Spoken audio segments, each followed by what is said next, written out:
Well, there we go. It's sitting pretty on the Cambridge 105 radio playlist. It's the current single from Sophie Ellis-Bextor, Hypnotised or Hypnotised. And I've got her on the line to have a bit of a chat about that. Sophie joins me. Sophie, hi. Hello, how you doing? I'm good. How are you? Yeah, good, thank you. Now, listen, across Cambridge, Sophie, academics and learned people are going, it's hypnotised, woman. It really catches the imagination, holds the song title in people's heads, doesn't it? Well, the song is definitely called Hypnotised, if that suits the academics. But yeah, when it comes to singing it and you want it to rhyme with bed and head, then you have to hypnotise it. Indeed. Described by yourself as my favourite kind of wonky pop song. Is that what attracts you? Something a little bit different?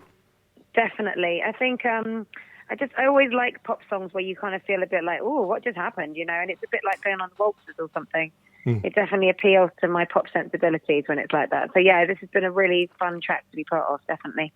And when you went into the studio, had it all been worked out as to exactly how this was going to do, or did you riff it a bit and wait till you got there? Well, I worked with the producer's called Watto, and he's a talented songwriter, Glaswegian producer. And he had a lot of the track already done, but I had a few little ideas, and we just sort of collaborated, finished the track off. I think, you know, it's whenever I come and do something, particularly if it's a song that's already kind of, you know, got like its framework in place, then for me it's just about, you know, making sure it sounds like it should be me singing it rather than someone else. So it's always nice to kind of try and find your stamp, really. But Pete was a lovely person to work with, and I hope we do more together because he's very talented. Oh, absolutely. I mean, he said himself, you know, I'd basically, it was all done, the song pretty much existed. Then Sophie sang it with her iconic voice, the track was suddenly taken to a whole new level. That's kind of what happened with Spiller and Groovejet as well, wasn't it? You got your hands on it and away it went. Well, actually, Groovejet was a little different, only because I actually co-wrote that one. So that song, when I first met it, didn't have anything on it. It was just instrumental. So that actually was the first song I ever co-wrote that was released, because I'd been in a band before that where I wasn't at all interested in songwriting. So Groovejet was like a big old adventure in every sense of the word, actually.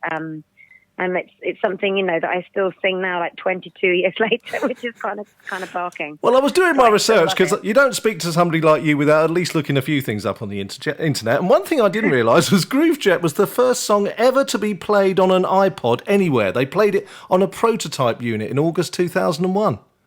That's literally the only fact about any of my songs that any of my kids have been impressed with. Yeah.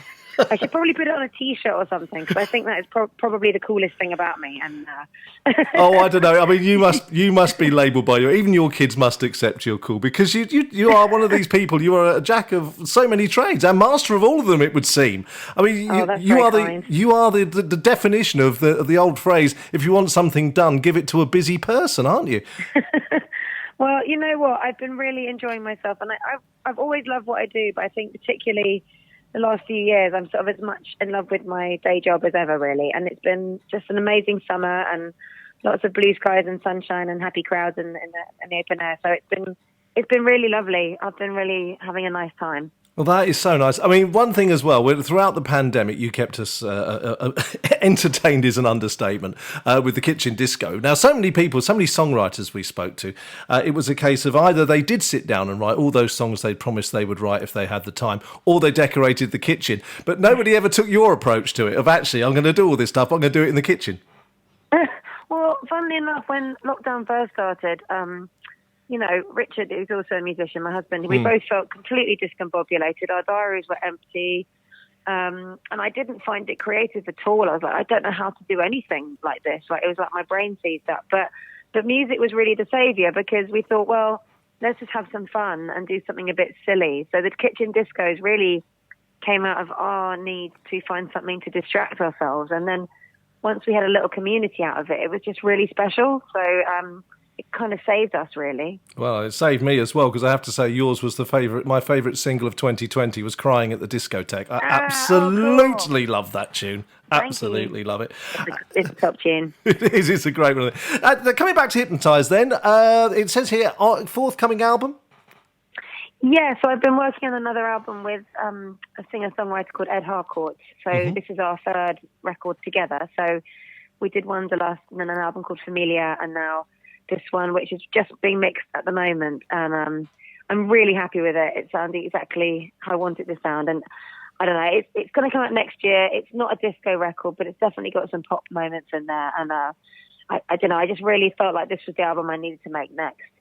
Well, I'm quite an instinctive person, really. Well, and it stood you in good stead over the years. And I say over the years, when you sit and look at it, read my lips, my dear girl, 21 years ago that was. I know. Isn't that crazy? I know. It's bonkers. It really is. And it's like, it just kind of creeps up on you a little bit, but I'm very much aware of it and I really like it. It's like there's something really lovely about looking back and it's suddenly like, oh, actually, I've been doing what I do for a little while now, and it feels really nice. But some people feel still sort of quite nervous about it. I know Elton John's been saying this about Britney Spears lately, that she sort of, she needed validating that, yes, actually you can. Are you past that point now? 20 years in, you know what you can do and you know what you're on about. Well, I think with someone like Britney and all she's experienced, I think it would be foolish of me to compare myself, really. But I think certainly from my point of view, I feel very much like I'm 43. I love what I do. I've kind of like, there's a lot of things that fall by the wayside, like, worrying what people think. And I certainly think that thing of, worrying about relevance, that's so much part of the beginning of my career because, you feel very, judged and you're sort of putting yourself out there and everybody's a bit like, well, who are you and why are you here? Yeah. So at this point, it's a bit more like, I just love what I'm doing. I'm happy to keep working. I love doing the gigs. I'm still excited and a bit challenged by what I do. And that just feels really lovely. So I'm happy just sort of pootling along my own path, really. Is there anything left on the bucket list that you want to do? Is there still, being a James Bond film or something like that you want to do?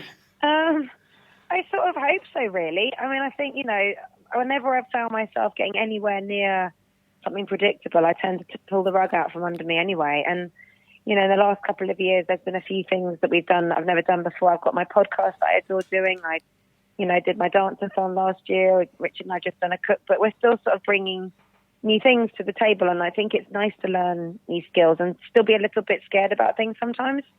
I'm quite into that feeling, really. You've obviously got that from your mum as a former Blue Peter presenter. She's obviously been chucked in at the deep end more times than she can count. It's true, actually. Well, she used to jump out of planes when she was on Blue Peter, so she's kind of the original, and she took it further than I ever would. So she's been great. Yeah, well, it's always good to have somebody like that. It's always good to have your mum on your side, and especially when she's got that depth of experience as well. Exactly. Well, listen, Sophie, it's been lovely to catch up with you. Welcome back to Cambridge 105. I know that Tim and Liz will send their love to you and keep us entertained as you've been doing throughout the pandemic. Thank you for that. We look forward to the new album. You're touring at the moment, but for now we'll content ourselves with Hypnotised, which is a great track doing well on our playlist. Sophie Ellis-Bextor, thanks for joining us this morning. Thank you so much. It was lovely to talk to you.